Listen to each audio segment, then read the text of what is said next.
Hello, my cookies. Welcome to Russell Cooks. Thanks so much for tuning in. I got a great dish today. I am so excited. So today I'm going to be doing shepherd's pie.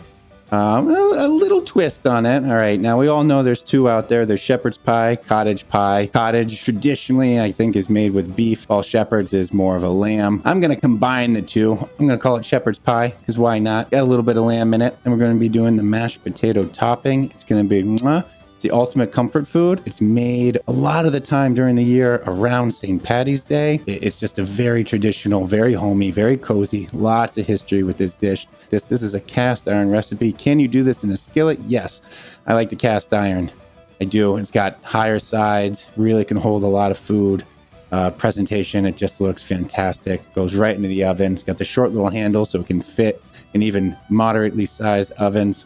Mwah. Now that we know what we're doing, let's gather our ingredients. First thing you're going to need, about 2 pounds of russet potatoes, an egg, you need some Worcestershire sauce, thyme, carrots, chicken broth. You can absolutely use beef broth here or lamb stock. That's fine. You need a little bit of milk, tomato paste, garlic, butter, an onion. So you're going to need about 1.5 pounds of meat. If you use ground beef, 90%, 93% is fantastic. If you use lamb, don't really get the choice there. It's going to be pretty fatty. You're going to have to go up a little bit on flour and maybe a little bit on your broth. I'm going to be doing 1 pound, 90% lean beef and 1/2 pound of lamb.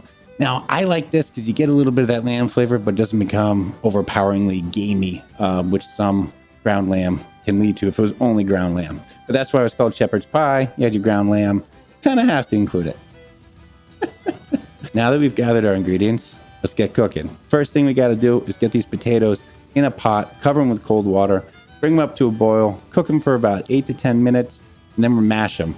Right now, this mash, it isn't your standard mashed potatoes. You want it a little bit thicker because it needs to hold up. I also going to be putting a little bit of egg in. It's going to keep it tight. Also, we'll get some craggly bits on top, so hopefully we get some nice browning. I have slightly more than 2 pounds. It's probably 2.25 pounds. So I'm going to be a little heavy on my trim because you want about 2 pounds. That's all you really need. I guess if you have a little extra mashed potatoes, can't hurt. I'm going to peel them. For these potatoes, I'm going to cut them into about 1-inch pieces. I'm just going to cover these barely with cold water. I might put in 1/4 of an inch more. Not too much. You don't need more. I'm also going to put in a little bit of salt. I'm going to get it on my back burner. For the filling, the first thing we are going to do is dice up this onion. Chopped is fine. You want about a medium onion. This one's probably large. The outside feels like a little mushy, so maybe I'll just trim some of those outer layers, get it down to medium. Chopped, maybe 1/2-inch pieces. Next up, carrots. I have 2 medium-sized carrots that I'm going to peel and cut up here, 1/2-inch pieces. I'm going to dice it up, kind of like I did the onion here. We got our carrots, we got our onion. I'm going to do a couple garlic cloves here. Just measing it out. I want to get it all done. You can do it while stuff is cooking, but why not? I got the time. See, I got the time. We have fun here. So I did about 3 cloves minced up. I'm going to be using, so I'd say anywhere between 1.5 teaspoons and 2.5 teaspoons of thyme here. Now, if they're real woody, see how this is kind of looks almost like wood?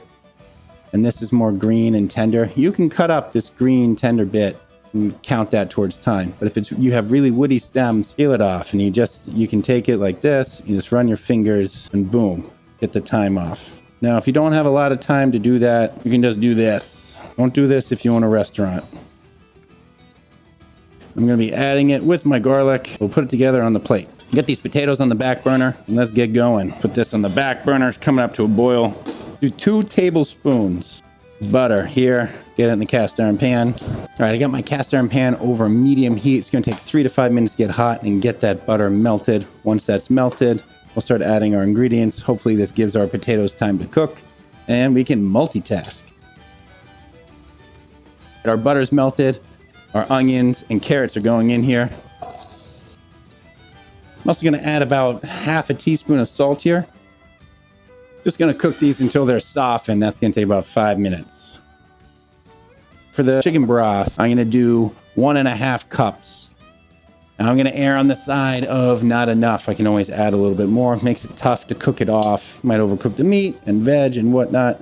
So I'm starting with 1.5 cups. And our potatoes are coming up to a boil. I'm going to simmer them. They're only going to take about 8 minutes to cook. Okay, while that's going, I'm also going to prep ingredients going into the mashed potatoes. I'm doing 1/2 cup of whole milk here. Again, this isn't the standard mashed potato, so it's going to be a little different. So I got 1/2 cup of milk and I got 1 whole egg, large. I'm just going to whisk that around. Let's get our thyme and our garlic in. Good flavor backbone, traditional here. Just going to want to cook until that's flavorful. It's going to take about 30 seconds. All right, it's been 30 seconds. Now it's time to get our beef and lamb in. 1 pound beef, 1/2 pound lamb. And I'm just going to break this up, stir it around. I'm just going to cook that over medium heat until there's no pink left. That's going to take 8 to 10 minutes for this beef and lamb. There's our potatoes. I'm just going to drain them and I'm going to get them back in the pot. So to the potatoes, I'm going to add 4 tablespoons of butter. Let's let it melt. I'm also going to get this milk mixture in, but it's a little cold. So I'm going to hold off until I've kind of mashed them down. The meat's looking good. Time to add 2 tablespoons tomato paste. It's going to really incorporate that. I'm going to want to cook it for about a minute. Time for the flour. I'm going to add 2 to 3 tablespoons, maybe 2.5 tablespoons of flour here. Pretty much want all the fat. I don't want a lot of greasy pools here. And the flour is going to help with that. Sticking to the bottom, that's great. Pretty soon, I'm going to pour in the broth. So make sure it's ready. Your flour is only going to cook for about a minute. Here goes the broth. Scrape up the bottom. Get all the brown bits up. Look at that, thickened right up. You can draw a line through it. We got a good consistency here. And for people that are adding peas, we're almost to that spot. I'm not, I can't eat peas, but you should put peas in here. I'm also gonna add a little bit of Worcestershire to add some meatiness. Start with a scant tablespoon. You don't want it to be overpowering. Let's stir this in. I'm gonna drop the heat down to low. You're gonna wanna cook it, stirring it occasionally. For a few more minutes, let's say 5 to 10. That'll give me time for these potatoes and I'll bring them over here. So we have our potatoes here. The 1/2 cup milk and 1 egg is going in. I'm going to continue mashing it. I want it smooth. Loose enough to spread on top, but will be tight enough so as not to sink. Perfect. I'm going to stop my mashing here and clean up. No over mixing. I'm going to add maybe a 1/2 teaspoon of salt. I know there's raw egg in there, but if you want to taste it, you can. Now I kind of got to let these cool because I'm going to be using a piping bag. It's the easiest way to do it. Time to stir in those peas. Stir in between 1/2 cup and a cup, however much you like your peas. Stir it in right now. Boom. Got a good consistency here. The potatoes shouldn't sink in this. It's not too soupy. You can absolutely use a piping bag here. I am going to be using a quart size. You can also use a gallon. I'm going to be using a quart size zipper lock bag, heavy duty freezer. I'm just going to cut off the corner right here first. I like to do it first and give myself maybe a 3/4 to an inch hole. Boom.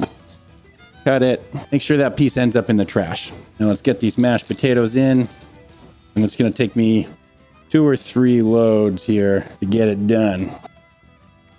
Zip it up, squeeze out that excess air. I got my hole over here. Let's do it up. Now, if you haven't let the potatoes cool, it's going to be pretty hot on your hand, so you can wear an oven mitt if you want. Use my offset spatula. I'm just going to smooth it, and then we can have a little bit of fun here. Now, this is where your inner artist comes out. If you don't have an inner artist, you can just use a fork. And you just kind of make a little design if you want. Now, the point of this is you get the little crackles on top, and we're going to stick it into our oven underneath the broiler. So get your broiler heated, get it going. I don't really have a broiler on this oven, so we'll see. But you broil it for about 5 minutes. You're going to get a nice top, and then we're going to eat it. So get your broiler going, get it in the oven. It's going to broil for about 5 minutes. You just want it brown on top. Everything's done. You just want that beautiful little color. All right, let's go. See whether I can do it. Okay, it's been about 3 minutes. Let's see if I'm getting any browning at all. Not really. You know what? I'm gonna do my toaster oven. Oh my gosh. It almost fits in my toaster oven. Here we go. I think this is a perfect amount of browning. Maybe it can go a little more. I'm not patient. Let's get the board here. Look at this. We got some nice browning here. It looks better in real life, I gotta say. Potatoes kind of have a nice crisp top to them. That's good. I can kind of cut through and scoop out this filling here. Look at that. The reason I like to cast iron here rather than a skillet is because the skillet tends to have more sloping sides. Cast iron has these tall sides. Now, my favorite part, we are going to do the tasting. Oh, it smells so good. Yeah, I get a little bit of that lamb right off the bat just from smelling it. Let's get a carrot here. I'm just going to taste it. Has texture. Absolutely drenched in meatiness. I love this. I'm going to go in here. Look at the consistency of that gravy. It is perfect. It's not pooling that much in here. It's like, it's perfect. It's like, I don't even want to say it's like wet. It's like just moist. It's just saucy. That's what it is. It's saucy. Oh my gosh, here we go. Oh, it's so hot. I love it.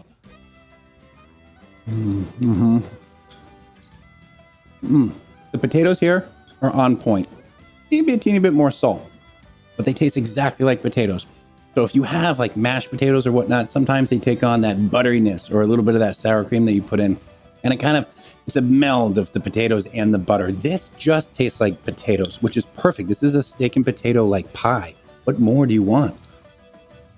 This is just warm. It warms you from the inside out. It's so meaty. The lamb and the beef, they kind of hit you at the same time. They've melded.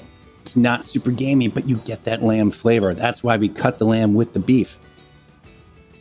On the flavor backbone. It's there. You can't pinpoint anything else. You can't say, oh, I taste the onions. Oh, I taste the garlic. No, it's just there. It's just background notes. It really just brings that saucy meat into the forefront. And those potatoes, peas would be nice. Add a little pop of freshness, a little pop of sweetness, kind of like these carrots. I wish I could send this off for you to taste. This is fantastic. I'm going to be eating this for dinner too. Delicious, comforting, easy, weeknight friendly. What's more to love here? That was Shepherd's Pie. Thanks so much for tuning in. If you like what you saw, don't forget to follow me on YouTube, Twitch. I'm also on Twitter, TikTok, and Instagram. Thanks so much for watching. I hope to see you next time. Take care.